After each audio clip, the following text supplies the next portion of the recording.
This channel does not promote any violent, harmful, or illegal activities. All content provided by this channel is meant for an educational purpose only. 26-এর ভোটে অভিষেকের target ভাঙর, কিন্তু তৃণমূলের কোন দলে কোনো রাশ নেই। আবার উত্তপ্ত ভোটমুখী ভাঙর, ফের সামনে চলে এলো আরাবুল কায়জার বনাম শওকত গোষ্ঠীর লড়াই। কিন্তু দলের দ্বন্দ্ব সামাল দেওয়ার দাওয়াই কি? কোন রসায়নের দলকে এক সুতোয় গেঁথে ফেলা যাবে? দিশেহারা শাসক, বারবার গলার কাঁটা হয়ে বিঁধছে এই ভাঙর। ভোট আসছে, তৃণমূলের গোষ্ঠীদ্বন্দ্বে ভাঙর তাচ্ছে। আরাবুল কায়জার বনাম শওকত গোষ্ঠীর ক্ষমতার লড়াই, ফের দ্বন্দ্বে তপ্ত ভাঙর। জেলা তৃণমূল সভাপতি সুভাষিস চক্রবর্তীর বাড়িতে বৈঠকে যোগ দেন কায়জার আহমেদ, অদূত মোল্লা, প্রদীপ মণ্ডল সহ ভাঙরের শওকত বিরোধী নেতারা। অভিযোগ, সেই কারণে শনিবার রাতে ভাঙর 2 নম্বর পঞ্চায়েত সমিতির কর্মাধ্যক্ষ অদূত মোল্লার বাড়িতে হামলা চালায় শওকত অনুগামীরা। রবিবার সকালে অদূতের বাড়িতে যেতেই আরাবুল পুত্র হাকিমুলের গাড়িতে হামলা হয়। হাতাহাতিতে জড়িয়ে পড়ে দুপক্ষ।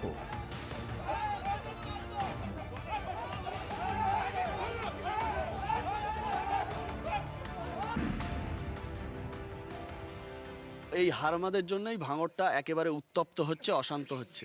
আমাদের ওপরে আক্রমণ এবং আব্দুল অদূত মোল্লাকে রানে মেরে দেওয়ার হুমকি দেওয়া হয়েছে।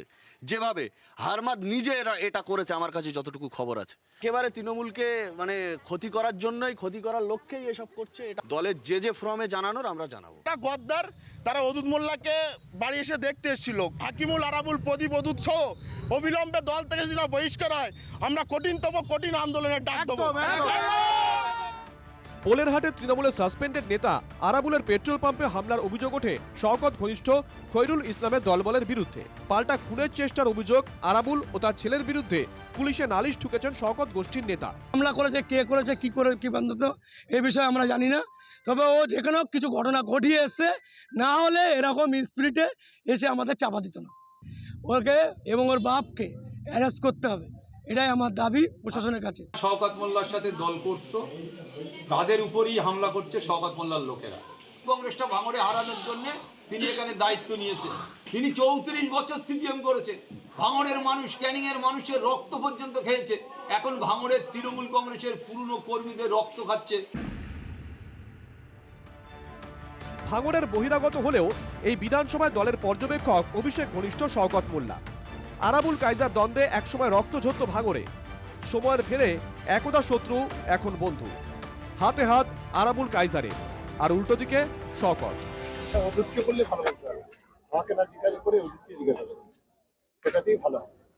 কায়জার হাকিমুল সরাসরি আপনার নাম করে অভিযোগ করছে যে শওকত মোল্লা ভাঙড়ে এখানে তৃণমূল কংগ্রেস করতে আসে। ও এখানে লুটে পুটে খেতে এসছে। আমাদের কাছে একাধিক প্রুফ প্রমাণ রয়েছে যে এখান থেকে কিভাবে ও লুট করছে, কিভাবে ওখান থেকে ভাঙড়টাকে, দলটাকে শেষ করছে। ভাঙড় তৃণমূল কংগ্রেসকে জিততে হবে, 31 দক্ষিণ 24 পরগনা করতে হবে। ভাঙড়ে জোড়া ফুল ফুটিয়ে দক্ষিণ 24 পরগনায় 31 করার ডাক দিচ্ছেন তৃণমূল সেনাপতি। আইএসএফ এর থেকে ভাঙড় ছিনিয়ে নিতে সংঘবদ্ধ লড়াইয়ের কথা বলছেন, কিন্তু তা হবে কোন মন্ত্রে? 26,000 হারের ব্যবধান ঘুচিয়ে ভাঙড় পুনরুদ্ধারের রসায়নটা কি? ঐক্য তো দূর, দলের নেতাদের দ্বন্দ্ব কাটা হয়ে বিচ্ছে শাসক শিবিরকে। একবার নয়, বারবার। যে অন্তর্দ্বন্দ্বের আঁচে ভাঙড় এখন ভয়ের। সত্যজিৎ মণ্ডলের রিপোর্ট, TV9 বাংলা। ভাঙড়ে সংঘর্ষের ঘটনায় পোলেরহাট থানায় অভিযোগ দায়ের করেছেন আক্রান্ত প্রদীপ মণ্ডলের স্ত্রী মমতা মণ্ডল। অভিযুক্তদের তালিকায় সরাসরি শওকত মোল্লার নাম না থাকলেও তৃণমূল বিধায়কের নির্দেশেই হামলা বলে দাবি করা হয়েছে অভিযোগপত্রে। সুপ্রিয় আমাদের প্রতিনিধি আমাদের সঙ্গে রয়েছেন। সুপ্রিয়, পুলিশ আপাতত কি বলছে এই অভিযোগ পেয়ে? তাদের কোনো রকম কোনো পদক্ষেপ? কারণ এখানে তো বলাই হচ্ছে যে বিধায়কের উস্কানিতে এই ঘটনা ঘটেছে, এই অভিযোগ করা হয়েছে। দেখো, এমনটাই কিন্তু যে অভিযোগপত্র জমা পড়েছে বা যে অভিযোগের ভিত্তিতে ইতিমধ্যেই পুলিশ তদন্ত শুরু করেছে, সেই অভিযোগপত্রে কিন্তু সরাসরি শওকত মোল্লার নাম না থাকলেও সেখানে কিন্তু তৃণমূল বিধায়কের নির্দেশেই যে এই গোটা ঘটনা ঘটেছে তেমনটাই উল্লেখ রয়েছে। তবে মমতা মণ্ডল, অর্থাৎ আহত প্রদীপ মণ্ডলের স্ত্রী, তার তরফ থেকে যে লিখিত অভিযোগ গতকাল পোলেরহাট থানায় জমা পড়েছে, সেই অভিযোগের ভিত্তিতে গোটা ঘটনার তদন্ত পুলিশ শুরু করেছে এবং সেক্ষেত্রে কাদের ইনভলভমেন্ট রয়েছে এবং এই যে অশান্তির যে ঘটনা ঘটেছে, সেই অশান্তির নেপথ্যে শুধুমাত্র কি রাজনৈতিক উস্কানি কাজ করেছেন, নাকি অন্য কোনো ব্যক্তিগত শত্রুতা বা অন্য কোনো স্তরের কোনো ঝামেলা ছিল বা পুরনো কোনো বিবাদ ছিল, সেই বিষয়গুলোও কিন্তু খতিয়ে দেখা হচ্ছে। তবে কিন্তু যেটা তৃণমূলের একাংশ যেটা দাবি করছে যে শুধুমাত্র এটা কিন্তু একেবারে দুই গোষ্ঠী, তৃণমূলের দুই গোষ্ঠীর বিবাদ, এবং সেই বিবাদ এতটাই চরম পর্যায়ে পৌঁছয় যে এই যে আরাবুল ইসলামের ছেলে হাকিমুল ইসলাম, তিনি যখন অদূত মোল্লার বাড়িতে গতকাল পৌঁছেছিলেন, পঞ্চায়েত সমিতির সদস্য, এই অদূত মোল্লার বাড়িতে যখন গত পরশু অর্থাৎ শনিবার রাতে হামলার ঘটনা ঘটে এবং তার পরবর্তীতে আরাবুলের ছেলে হাকিমুল যখন তার বাড়িতে পৌঁছায়, সেখানে তৃণমূলের অপর গোষ্ঠী হাকিমুলের গাড়িতে হামলা চালায় এবং তারপরে দুপক্ষই কিন্তু একে অপরের উপরে একেবারে রীতিমতো হাতাহাতি ঝামেলায় জড়িয়ে পড়ে।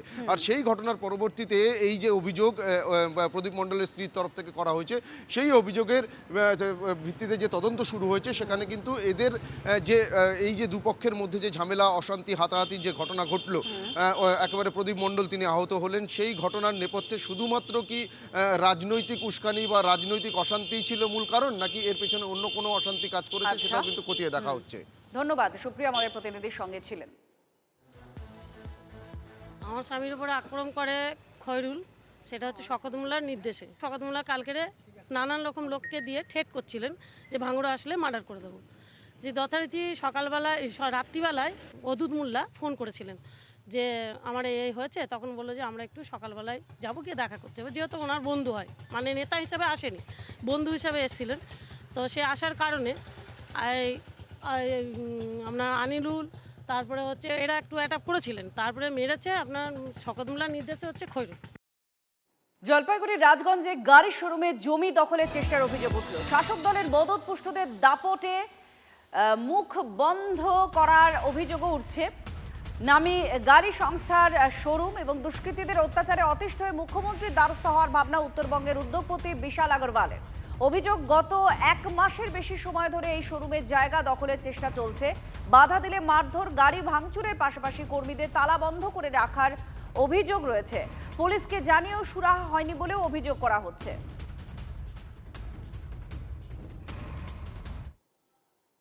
থানাতে কমপ্লেন করতে গিয়েছি, তো থানাতে কমপ্লেন রিসিভ করে না, তারপরে বলছে আপনি আগে আমরা ইনভেস্টিগেশন করব, তখন আমরা ডায়েরি রিসিভ করব। 2-3 দিন এর মধ্যে চলে গেল, ওরা রিসিভ করে না। তারপরে যা আছে, ওরা যখন রিসিভ করেছে ওরা একটা ঘর তুলে নিয়েছে, তারপরে ভিডিও ফুটেজ দিয়ে আবার বাড়ি বাড়ি ওদেরকে কমপ্লেন করা হচ্ছে। পেপারে স্যার কিছু ডিসপিউট নাই, ওনাদের জমিনে কাগজ আলাদা, আমার জমিনে কাগজ একদম আলাদা। ওনার 151 দাগ 52 দাগ, আমার 150 RS দাগ। ওরা 151 দাগ দেখিয়ে একটা কোর্ট থেকে অর্ডার নিয়ে আসে, 150 দাগে কাজ করছে।